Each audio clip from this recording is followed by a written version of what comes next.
Bonjour, alors je tiens à préciser, je suis pas musulman, donc je vais vous appeler Monsieur Moussavi. Donc Oui, je suis votre chaîne parce que je suis curieux et vos vidéos sont très intéressantes pour ceux qui s'intéressent un peu à l'islam, aux différents types d'islam. Et j'ai une question, c'est selon les chiites, comment sera le monde après l'apparition du Mahdi? C'est-à-dire comment est-ce qu'il y aura un gouvernement central islamique? Enfin, comment sera gouverné le monde après sa venue? J'ai jamais entendu de vidéo quoi qui parle à ce sujet, donc j'étais curieux de connaître voilà l'état du monde selon l'islam chiite après la venue du Mahdi. d'accord, très bien. J'ai bien entendu. En fait, concernant le gouvernement de l'imam al-Mahdi, Ajjalallahu ta'ala Farajahu Sharif, déjà j'ai une playlist sur YouTube, sur ma chaîne. Il y a plus de 20 vidéos et en fait, je pense que j'ai eu une série de 5 ou 6 épisodes spécifiquement sur le gouvernement.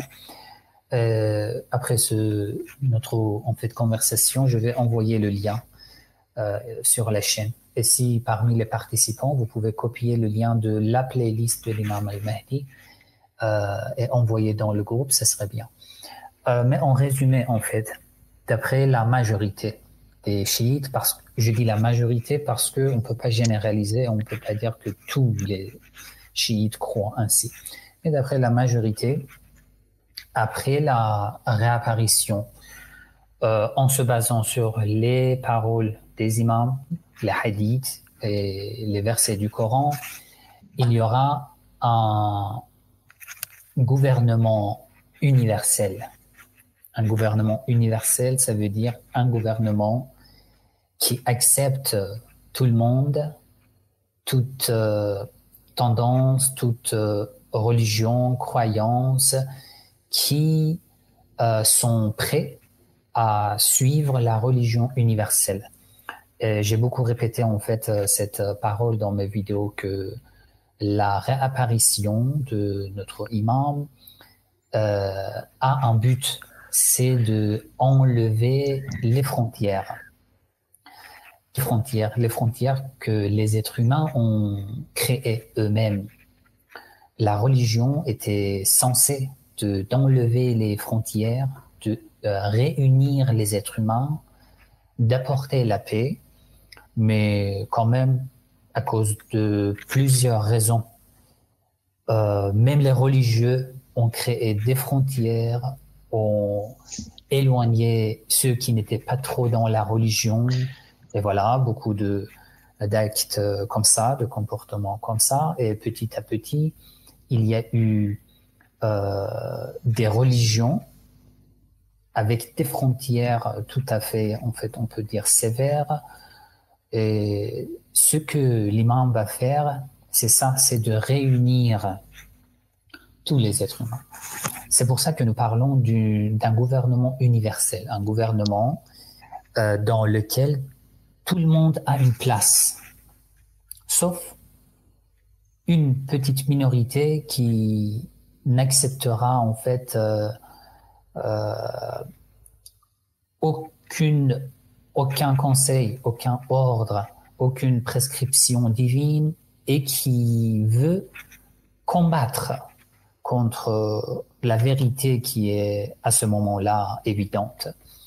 Sinon, tous les êtres humains seront euh, considérés comme des personnes respectées dans ce gouvernement universel. Déjà, le nom universel nous dit tout, et dans le Coran aussi, Allah, dans plusieurs versets, il parle de ce sujet, et dans mes vidéos, j'en ai parlé. لِيُظْهِرَهُ عَلَى الدِّينِ كُلِّهِ. Il va en fait surmonter, il va couvrir toute la création de la religion entière. Et dans mes vidéos, dans la playlist de l'imam al-Mahdi, dont je vous donne la résumé maintenant, je parle de la signification de ad-din, la religion dans le Coran. Ça veut dire quoi? À la fin des temps, la religion gouvernera. Il ne dit pas l'islam, il dit la religion. Et ici, il y a beaucoup de choses à dire, dont j'ai parlé dans mes vidéos. L'islam dans le Coran, dans plusieurs des versets du Coran, signifie la soumission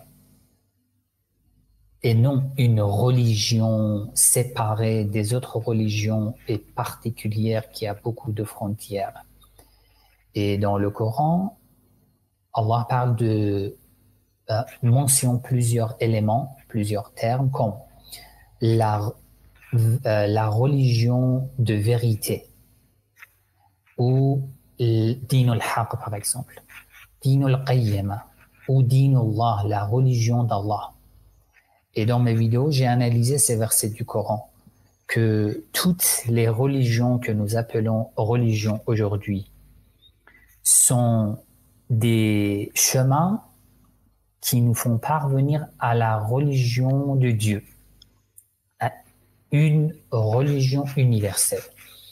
Et cette religion universelle sera, va gouverner après la réapparition de l'imam Al-Mahdi Ajjallahu Ta'ala Farajahu Sharif. Et dans mes vidéos, j'ai aussi parlé des traditions, des hadiths qui disent qu'il va gouverner pour les chrétiens d'après leurs livres, pour les juifs d'après leurs livres, pour les musulmans d'après leurs livres. Et voilà, beaucoup de détails comme ça, dont j'ai parlé dans la playlist de l'imam Al-Mahdi Ajjallahu Ta'ala Farajahu Sharif. Voilà, c'était juste un résumé en fait concernant ce sujet.